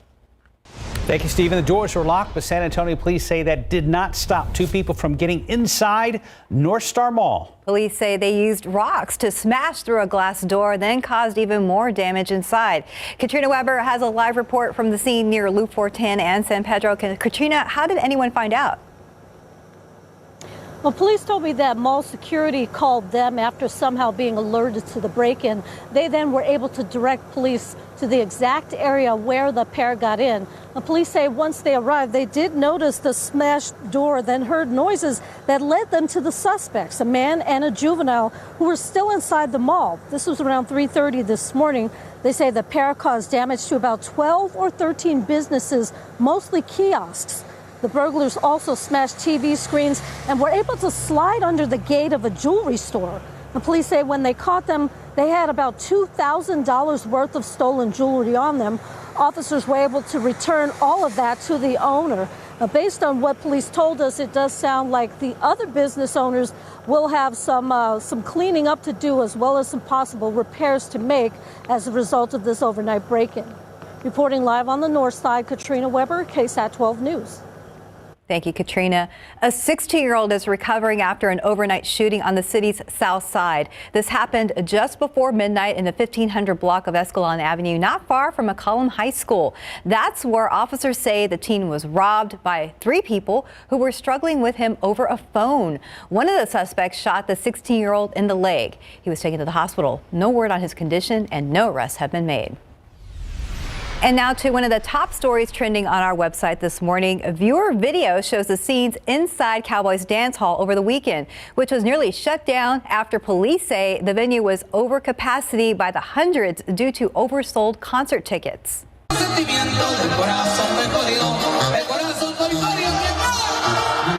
Police say several fights broke out and at least one arrest was made for public intoxication. Cowboys Dance Hall issued an apology on social media yesterday, saying a third-party promoter is responsible for the overselling. So you can read the full apology right now on our website at KSAT.com. Daily number of COVID cases has dropped to its lowest level in nearly a year. The 7-day average dropping to 25,000. Health experts credit vaccines for the turnaround. And now New Mexico, the 9th state to hit more than 70% of first doses in adults. Getting as many people vaccinated as you can, and then you will see that number of cases per day will go down to a very low level. Meanwhile, the CDC investigating a few dozen reports of teens and young adults, mostly males, who develop an inflammation of the heart around the heart muscle about 4 days after vaccinations. Despite these rare scenarios, CDC is still urging anyone 12 and older to get the COVID vaccine. A reminder, early voting begins today for the upcoming runoff elections. There are several taking place. Voters heading back to the polls to decide races in districts 1, 2, 3, 5, and 9. Election Day is on June 5th, and we're going to have all your election coverage right now on KSAT.com.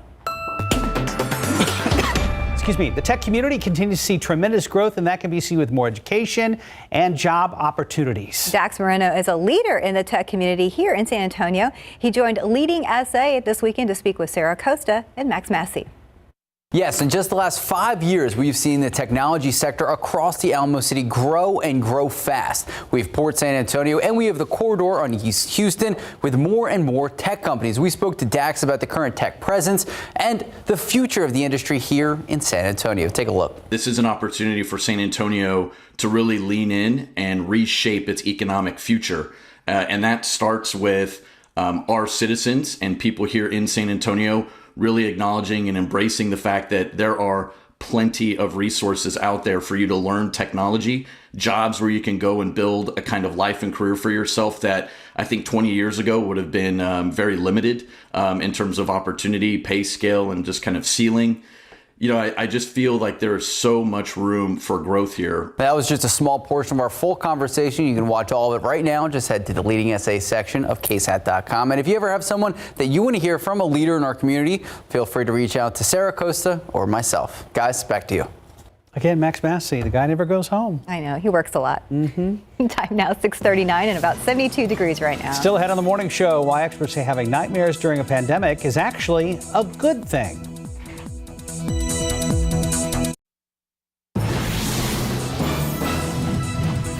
And welcome back. It's about 6:42. Have you had any weird dreams over the course of the pandemic? Turns out the coronavirus could be behind the bizarre visions. There's no doubt the pandemic's caused hardships for many, and experts say having strange dreams while we sleep can actually help us cope with stress and strain of life when we are awake. One researcher at Tufts University says the vivid images are part of the brain's response to the pandemic and can subconsciously dampen fears of lockdown and catching COVID-19. So in a way, nightmares can actually be beneficial.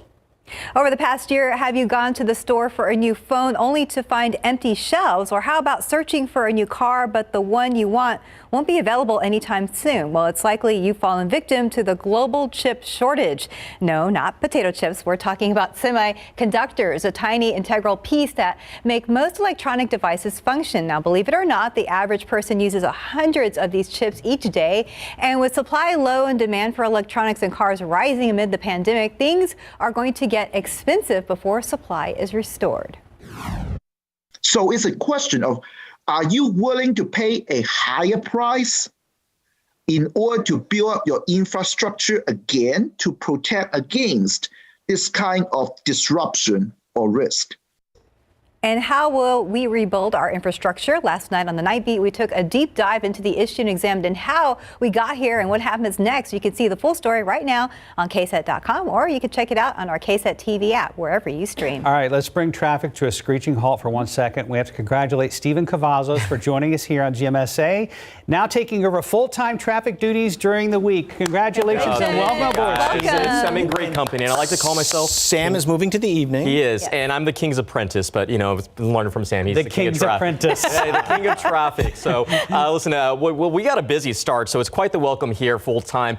This is a crash that's happening here at 35 at Floyd Street, and we've been seeing a lot of these crashes throughout the morning, and this is due to a lot of the rain that we've been seeing here. And this is, again, you can see that traffic is being moved over to another lane, so first responders are out there. Taking a look here at the map, though, a closer look, you can see where that traffic is starting to build up in those northbound lanes of 35 or southbound lanes of 35 right at Guadalupe Street, not too far from Flores. Another crash that we did spot is happening right here in those eastbound lanes of Northeast Parkway. That doesn't look like it's causing any real-time issues right now, but that's something we'll be keeping tabs with throughout the morning. Another crash that we spotted is here at Loop 410 eastbound, right at Vance Jackson Road, and right there in that red is where that traffic is building up. It's because we have a lane closure right there happening at this time as well. Now, we have spotted a few flooding in the area. This is here of Hollyhock Road, that is, at Babcock Road. But this is where we're seeing the real issue here. This is where the flooding that we've been talking about all morning long in those westbound lanes of I-10, the lower level, right between Culebra Road and Cincinnati Avenue. And as we've been showing this to you throughout the morning, this is our road weather map, and it shows where all that green is, where we have that those wet roads, that is, and the blue is right where we're seeing that pond. So something that they're going to want to be cautious of this morning and maybe have some rain boots. Definitely be prepared. Mike's taking us to West Point this morning. Yeah, you know, so many great graduation pictures over the weekend. Congratulations to everybody. But this one kind of stood out. It was a friend of mine. This is now Second Lieutenant J.B. Marshall. And when he was little, we're friends with his mom and dad. And what really stands out is that is his dad, retired Colonel Steve Marshall, who's administering the oath. His mom was a Army veteran, is an Army veteran as well. And, you know, just seeing the pictures that his parents always posted through West Point, it was really neat to see him becoming an officer in the United States Army. Congratulations. And very cool that Dad could administer the oath. Yeah, that's really cool. And again, congratulations to all the graduates out there. It's so great seeing, you know, your friends' kids' pictures and they're growing up, and now it's like they're graduating from high school already or graduating from college already. All right, here we go. It is just murky out there this morning.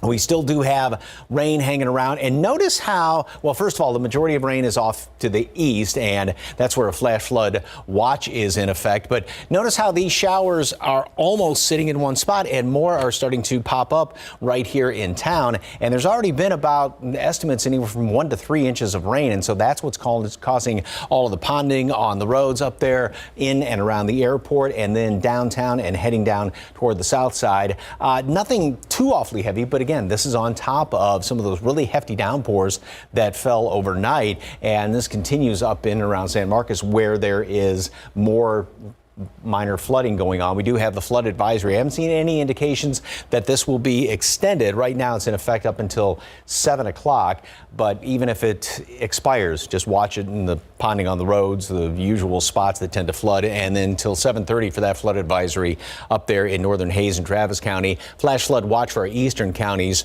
through 10 o'clock tonight. Computer model. This is the long-range model. We will keep few scattered showers around throughout the day today as well as tomorrow. Maybe a little bit lesser chance, but there's still going to be some out there tomorrow. Could see some heavy downpours. A couple leftovers on Wednesday. We'll see somewhat of a break in the action by Thursday, Friday, but then we go into Saturday, and there's a chance for a few more showers scattered about the area on Saturday. After that, right now, long-range models don't have anything but just some hot, humid weather for the unofficial start of summer for Sunday as well as on into Memorial Day.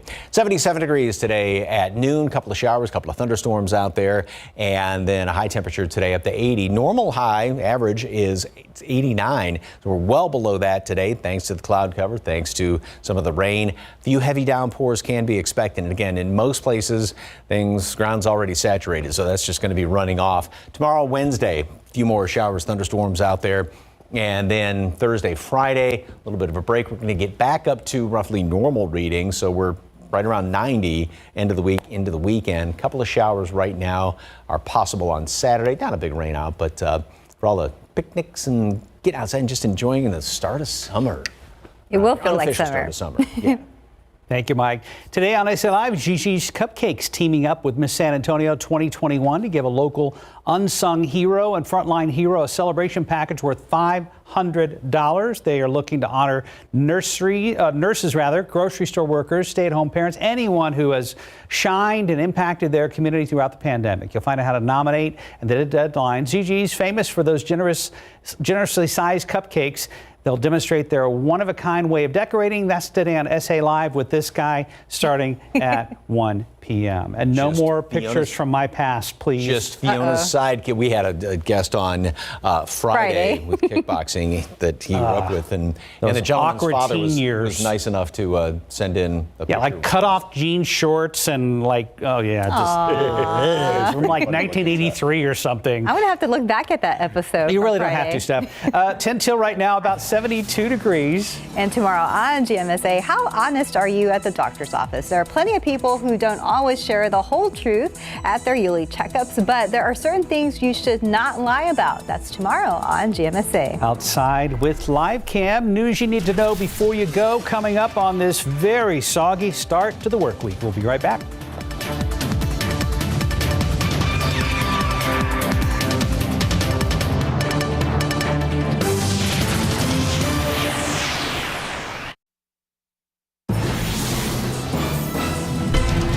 Good morning. Coming up here on GMA, the new questions about the COVID vaccines and young adults. The CDC saying that it is investigating those very small number of cases of heart problems. Former acting CDC director Dr. Richard Besser will join us live to discuss. You'll see that and so much more right here on GMA. Two people who made an illegal visit here to North Star Mall are facing criminal charges. Good morning, I'm Katrina Weber.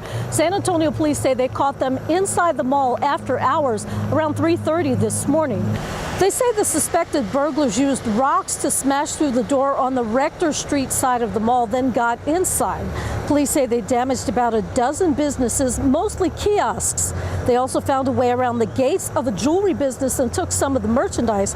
Officers say the pair had about $2,000 worth of jewelry on them when they arrested them.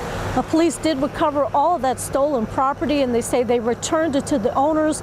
And it does sound like there is a cleanup job awaiting business owners when they arrive later this morning. Reporting from the north side, Katrina Weber, KSAT 12 News. Exactly 5 till. And there's a lot of traffic there at I-10 and 410. I was looking at that earlier, Stephen. Yeah, that's right. Crashes, collisions. We've had a very busy start for this Monday morning, so let's go ahead and get started here. This is a view from TransGuide at I-10 West at Loop 410. You can see that we do have first responders out there for a crash that's happening there. Taking a closer look on the map, that's actually not too far from Cherry Ridge, right in those eastbound lanes at 410 and Vance Jackson Road. Another crash that we've been talking about is here off the southbound lanes of Guadalupe Street, but it looks like those northbound lanes are the ones that are being impacted right now. Flooding has also been a big problem this morning, and this is what we've been talking about in those westbound lower level of I-10 right between Culebra Road and Cincinnati Avenue.